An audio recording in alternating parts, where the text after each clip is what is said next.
North American rainforest.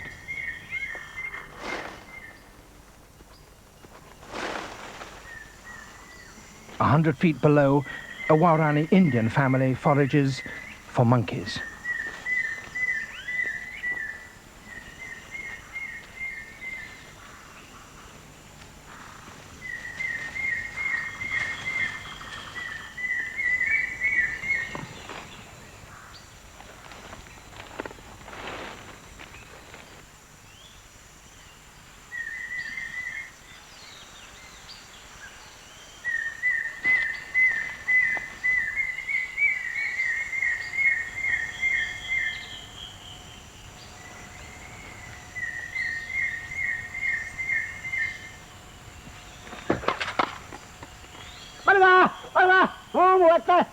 The blowgun dart brings death with a pinprick, but the monkey remains caught in the branches and has to be shaken down.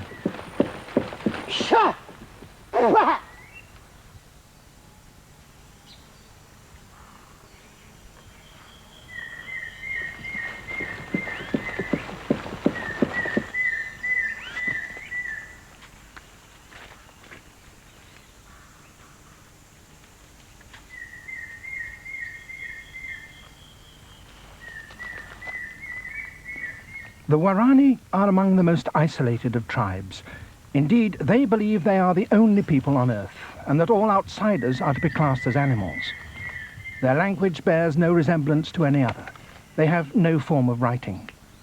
Until only a few years ago, they attacked all who approached them, even other groups from their own tribe. And neighboring people called them savages, aukas.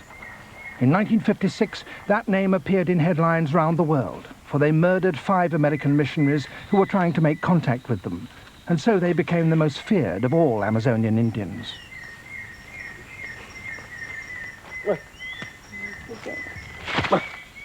They live simply in small nomadic groups. Their only competitors are the other animals of the forest that hunt for the same prey, animals like the harpy eagle. It too has killed a woolly monkey and is taking it back to its family.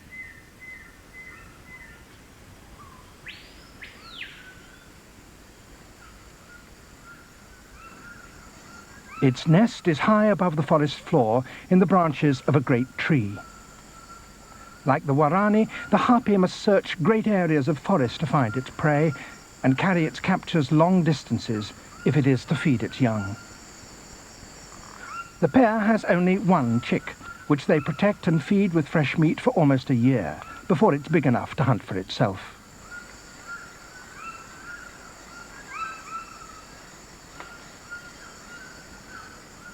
The Waorani respect the harpy as a skillful fellow hunter, and often wear its feathers.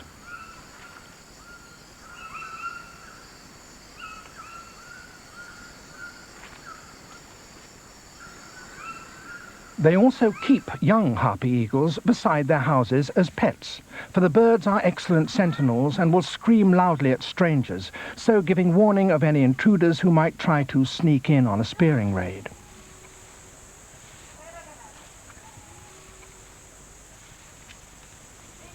This morning there are no intruders, only Kampadi returning home with a monkey for the pot.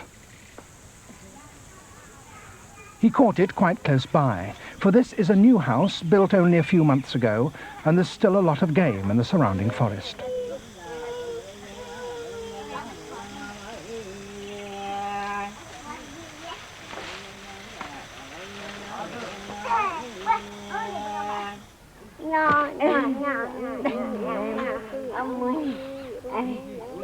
Kampadi's wife, Minyemo, encourages her grandson to feel the dead body so that he will absorb the monkey's strength and become a keen hunter when he grows up.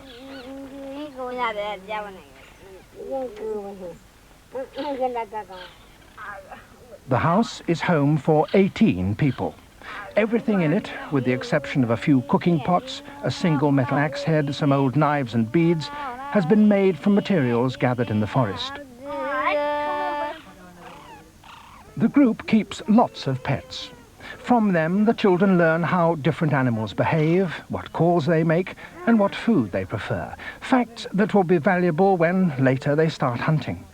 They will eventually become so knowledgeable about animals that they will be able to identify a species simply by the faint but characteristic smell of its urine dripping down from the forest canopy. This baby spider monkey was orphaned when its mother was killed by a blowgun dart and eaten, but it's almost certainly too young to survive.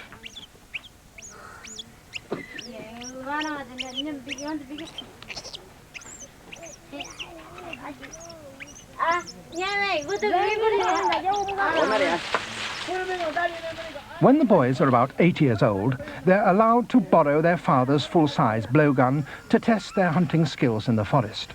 They're not hunting for the pot, but looking for anything that moves.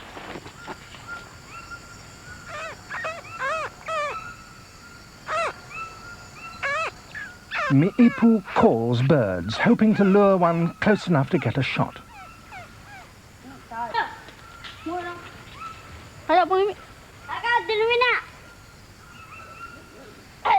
The first dart misses. But then they spot an ant wren settled on a branch feeding.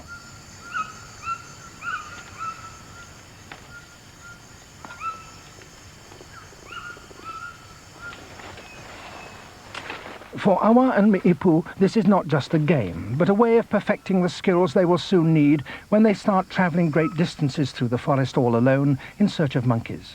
For there can be real danger here.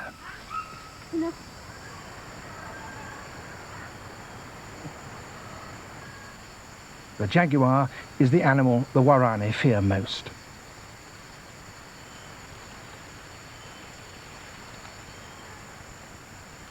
Both they and it live by hunting and habitually move quietly and stealthily through the forest, so they're quite likely to take one another by surprise.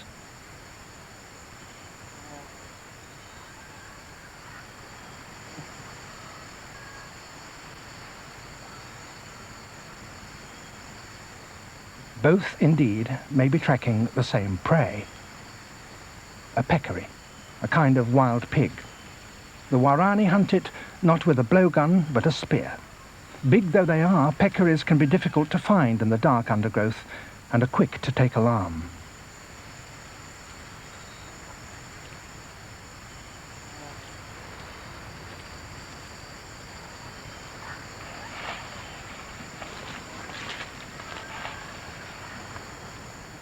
Hunting them is by no means easy.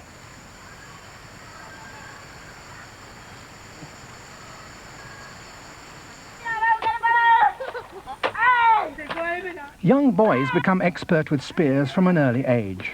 Now they play with a termite nest as a target, but until only recently such games were essential training for a very violent life ahead. In the last 5 generations, 70% of all Waorani men were killed by other Waoranis during spearing raids. Today, that's much less frequent than it was. Now, a man is more likely to die from snake bite or attack by a jaguar. Kampadi, indeed, has just had a near escape and is telling everyone about it.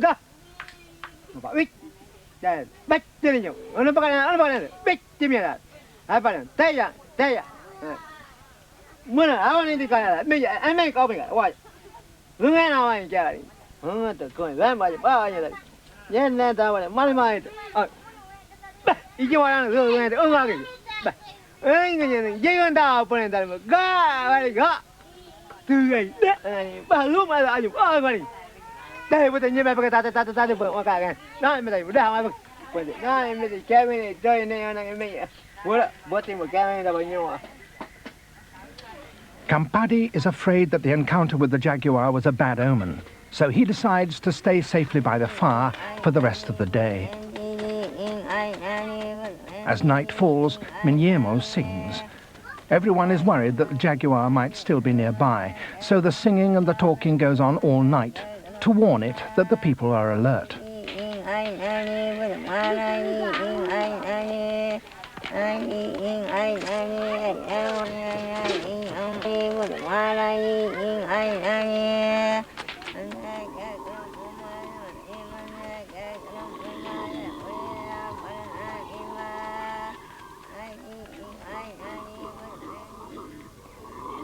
Dawn brings release from anxiety, and the daily chorus of howler monkeys drifts across the forest.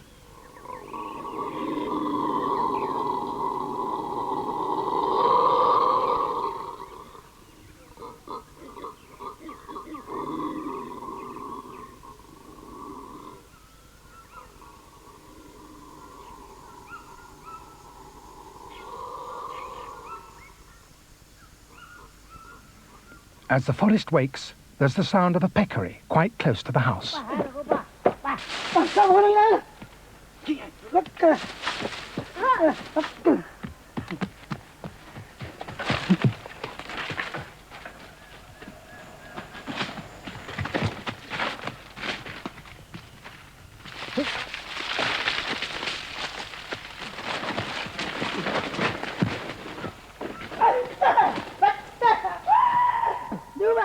Nyama was lucky. He's got over 60 pounds of good meat, which everyone will share. Back in the house, a curacao is being prepared for cooking. Curari, too, had luck that morning.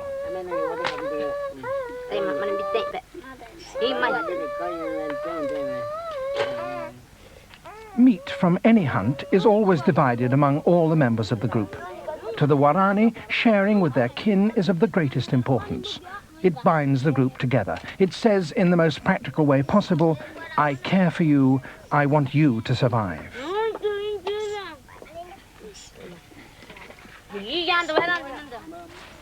Even the pets get their share. The harpy eagle has a particularly large appetite.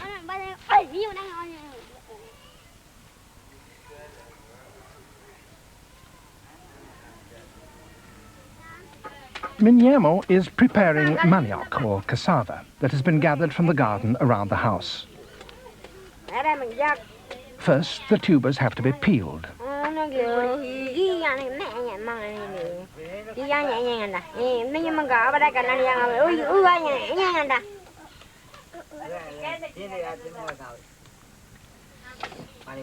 Then they're boiled.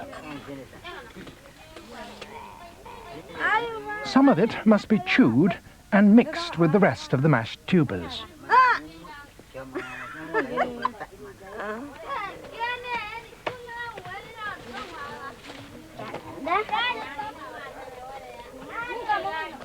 This will make the whole mixture ferment a little so that it becomes rather more nutritious and palatable. Mixed with water, it becomes a slightly alcoholic drink, and adults take about 1 gallon of it every day. Awame shows her niece, Waika, how to weave a fishnet. Both Waika's parents are dead from pneumonia brought in by outsiders. In the past, such orphans were buried alive. But traditions are changing, and the group as a whole has decided to take on the responsibility of caring for her.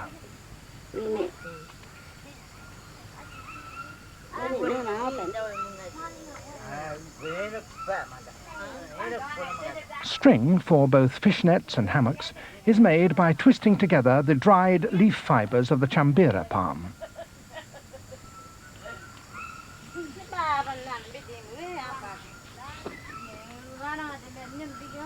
Kawani will have to strip leaves from up to 12 trees, make nearly 1 mile of twine, and work for many weeks before she finishes a hammock for her son. So, not surprisingly, it will be one of the most valuable of his possessions.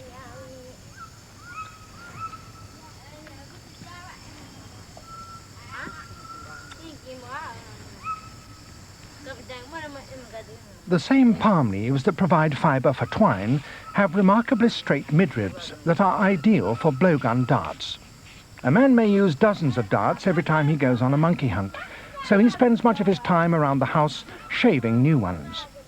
Each adult tends to make all his or her possessions. Men make spears and blowguns, the women pottery and weavings of one kind or another. Grooming is another way of expressing affection. It's also important for health to remove dirt and parasites from the scalp. Though men and women have different roles, they have equal status. And children have the same freedoms as adults. There are no chiefs, no leaders. It's a truly egalitarian society.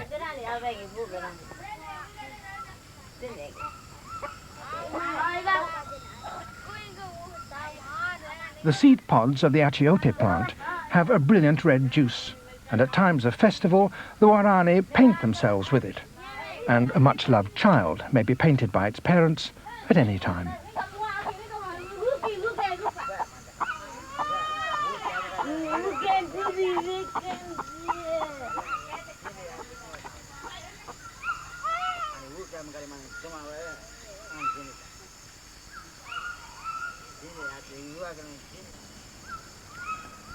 The groups of Waorani are widely scattered through the forest. One may be many miles away from its nearest neighbour and have little contact with it.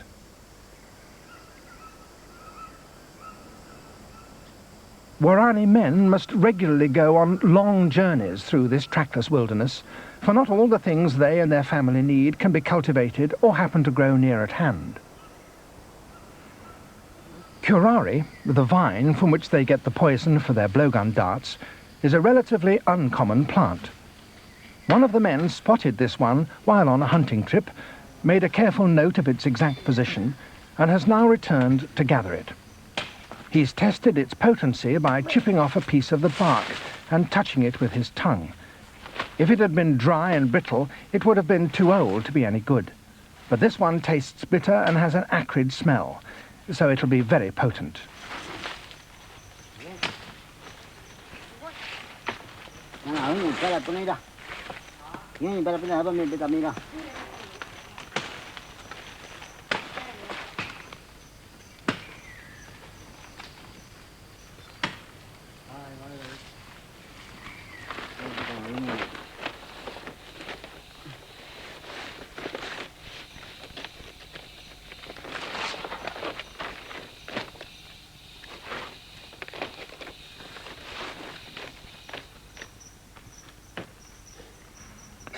There's no point in carrying whole segments of the vine back to the house, for only the bark contains the poison. So that is scraped off here.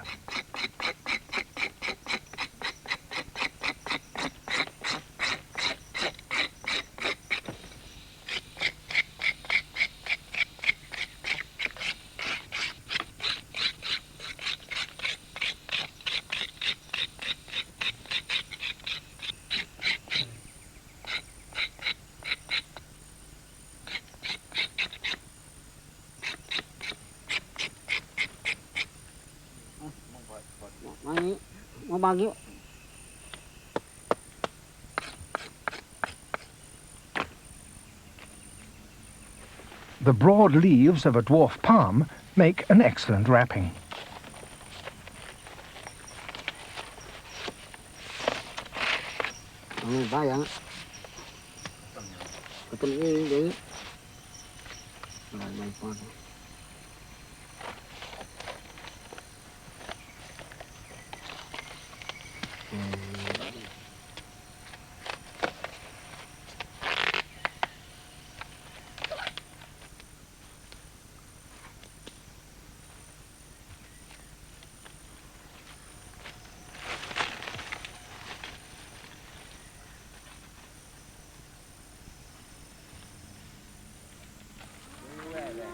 Back at the house, water is poured through the scrapings, still in their palm leaf wrapping.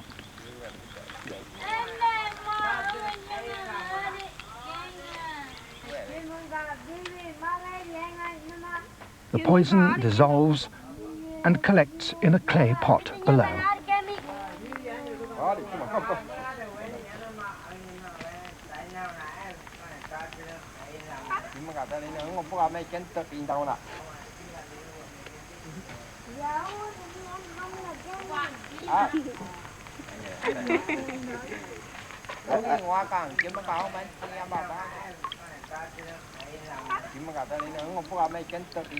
The liquid must now be boiled until much of the water has evaporated.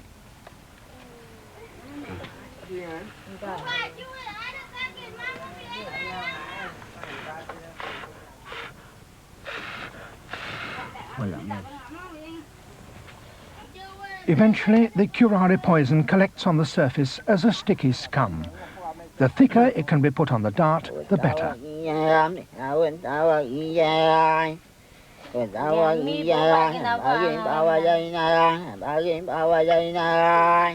As Menyiwa works, he sings about hunting, so creating a magical association between his new darts and the animals he will hunt, which, when the time comes, will guide the darts towards their target.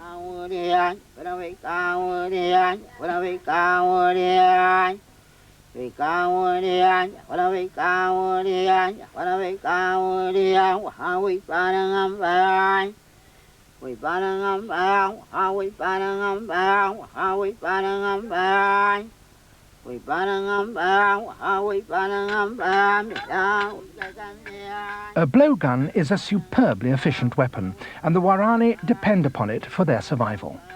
Each man makes his own. The whole process will take him several weeks.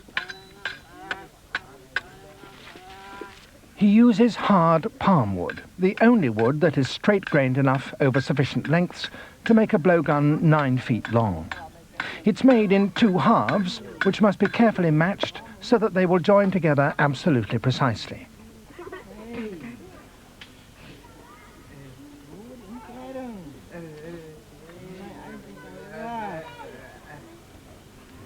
Any warps or kinks are straightened out by heating the wood over a fire until it's supple, and then flexing it so that when it cools and hardens, it will take up the correct shape.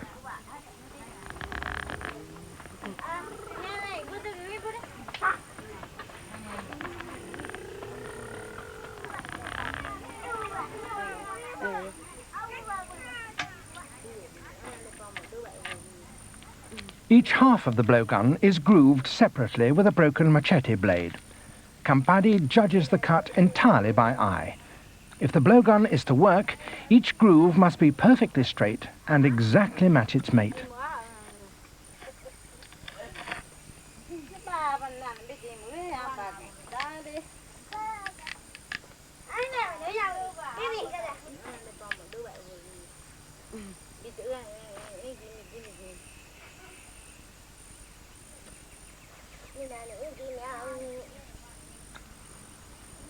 A final shaping, and the 2 halves fit perfectly.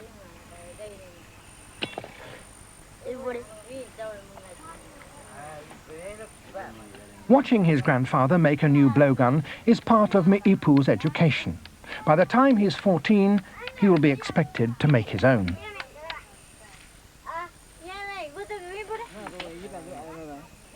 A long strip of bark from a jungle vine is used to bind the 2 halves together, and the joint between the 2 is smeared with beeswax to make it airtight.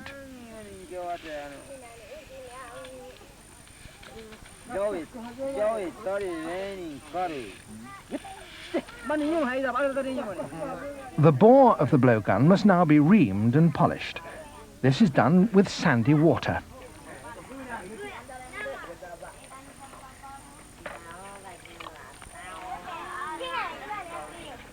The particles of sand act as an abrasive as Kampadi pushes a ramrod back and forth. He uses finer and finer sand and mud until eventually, after a full week of polishing, the bore is as smooth as that of a fine shotgun.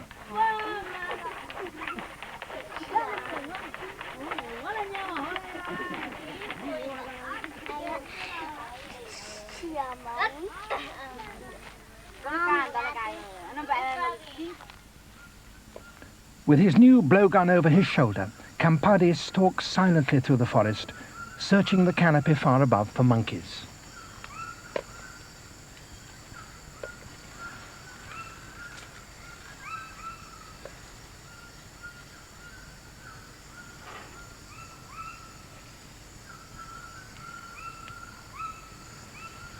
He glimpsed a toucan and calls to it.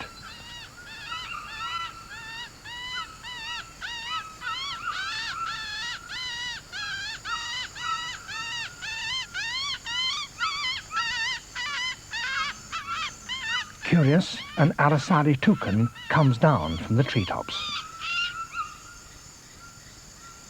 There's a smell of howler monkeys.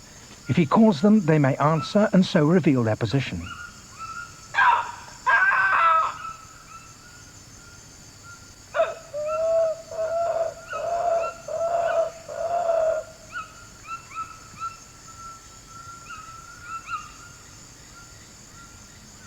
Young Awa, hearing his grandfather's calls and recognizing them, goes to join him.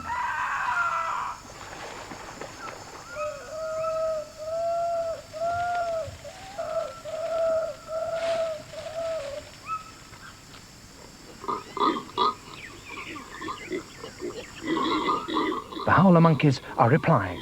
They're quite close by.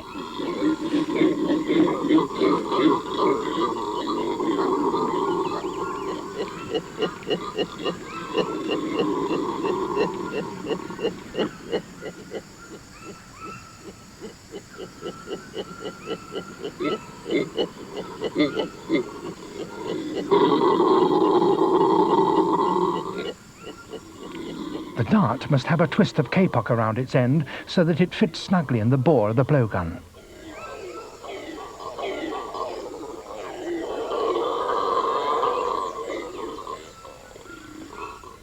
He scores around the dart with the teeth of a piranha fish so that if the monkey tries to pull it out, it will break, leaving the poisoned tip in its flesh.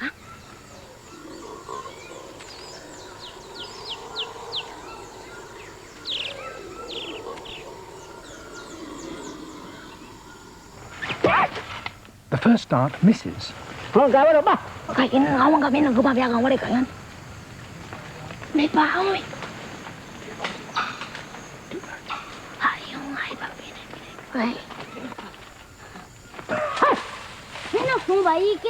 This time it hits. The poison works on the monkey's nervous system and will stop it breathing, so it will suffocate.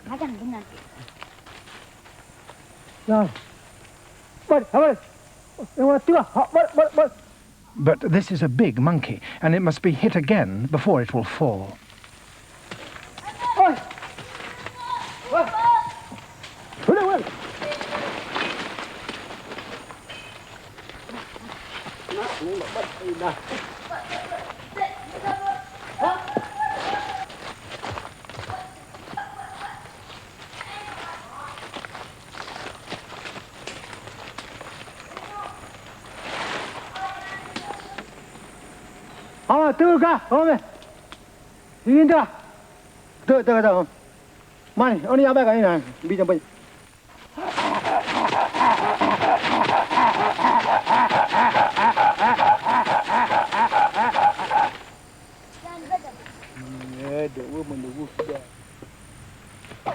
Another hit, and the monkey begins to slow down.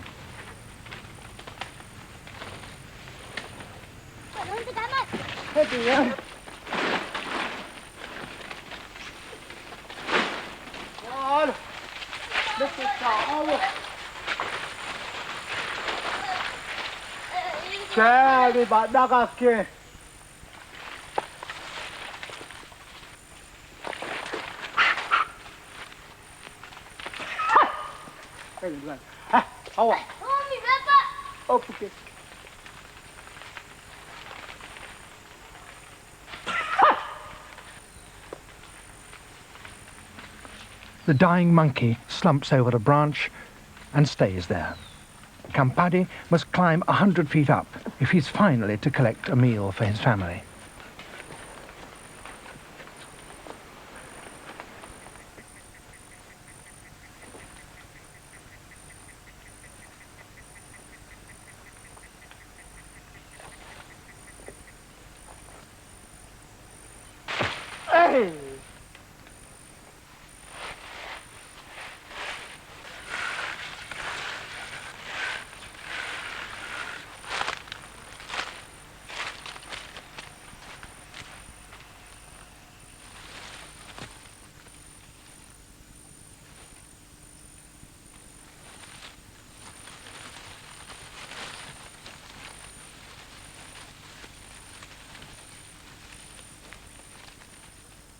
The hunt has taken Kampadi and Awa far from the house. Monkeys are becoming more and more difficult to find.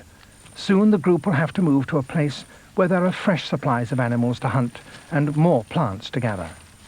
Dense, vast and rich though the forest is, it does not easily yield what the Waorani need, and the people are compelled to move every few months to find fresh hunting grounds and allow the old ones to recover.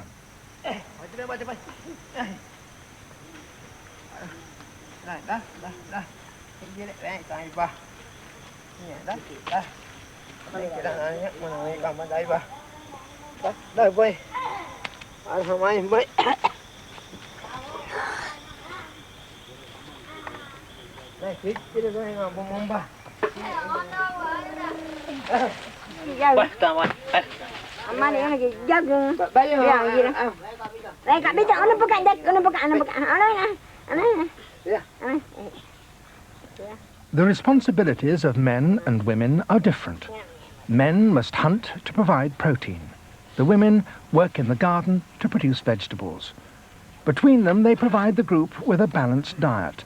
The Waorani are, in fact, an extremely healthy and well-nourished people.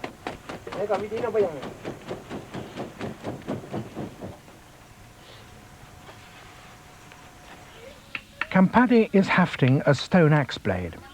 Even though steel axes are now traded in from neighbouring tribes or taken as booty in raids, they're still comparatively rare, and stone axes still have their use. The Waorani, however, never made them for themselves. They found them lying on the ground where they'd been left by people who lived in the forest before them. A good one is still very valuable, and in the past was such a treasure that it was the cause of many deaths in spearing raids. He's using a sharp spike of peccary bone to gouge a socket in the handle, and remembers clearly how his father did the same thing before him. The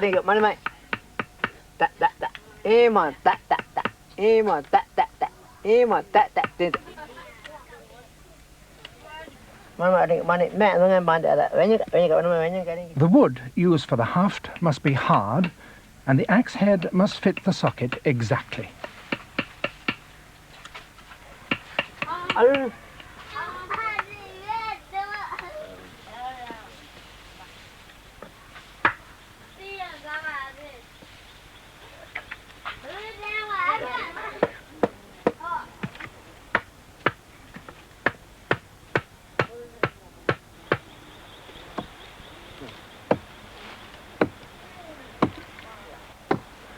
A stone axe does not so much cut the trunk of a tree as bruise it into separate fibres. If a very large tree has to be felled in this way, it's only partially cut all the way round and then left to die. But this tree is small enough to be cut right through.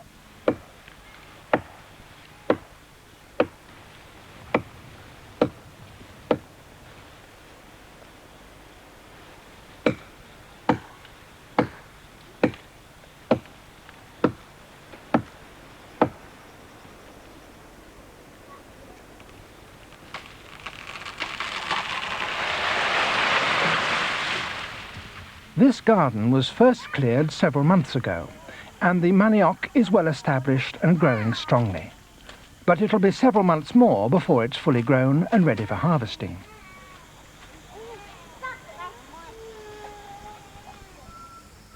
Nearby is another garden that was cleared and planted 9 months ago. The bare earth has been covered by forest plants, but the manioc crop is ready. First, the women must clear away the stems.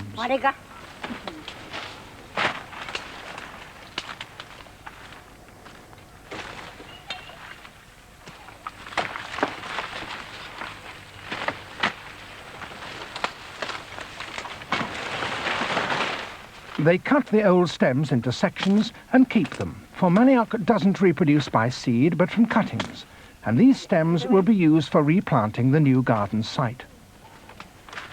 Then they pull up the starchy tubers.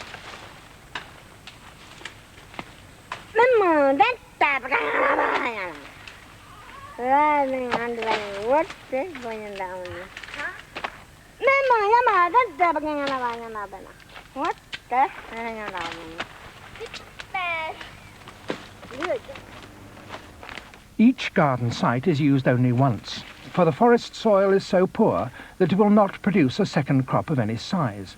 So now this plot is abandoned for the forest to reclaim.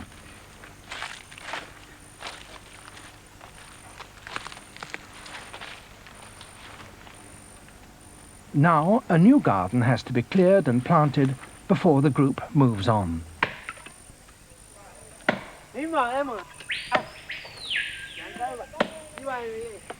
The precious steel axe cuts into the trees with marvellous efficiency.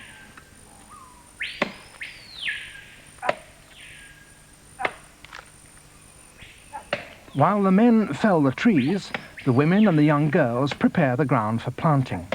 The undergrowth has been cleared away, but the men will leave a few trees standing so that the women are shaded and don't have to work in the blazing sun. The leaf litter is also left to protect the soil from drying out or being washed away by rains. Holes for the cuttings are dug at roughly regular intervals. Huatuca, aged 8, is doing the work for the first time. Only when the planting is almost finished are the last trees felled to give the young manioc plants the sunlight they need.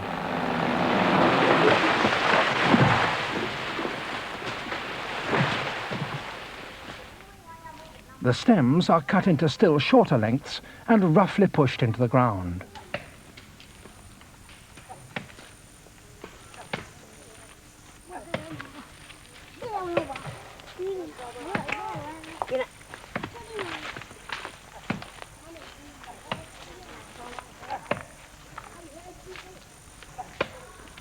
One more tree to fell, and then the family must set off to find new hunting grounds.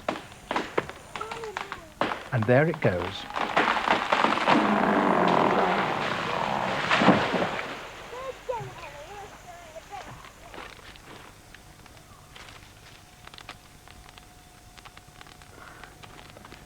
Kampadi is the last to leave. Before he goes, he has one final task. Burning the thatch prevents infestation by termites, ants, or other unwanted guests, and it burns so quickly that the timbers beneath are left undamaged. So when, in 9 months' time, the group comes back to gather the manioc, it won't be difficult to cut new leaves and restore the roof. Unlike the new settlers from outside the forest, who even now are moving towards Waorani country, Kampadi and his people live in balance with their environment. He knows that if his people do not make too great a demand on the forest and move on when they've taken one crop, it will continue to sustain him and his children.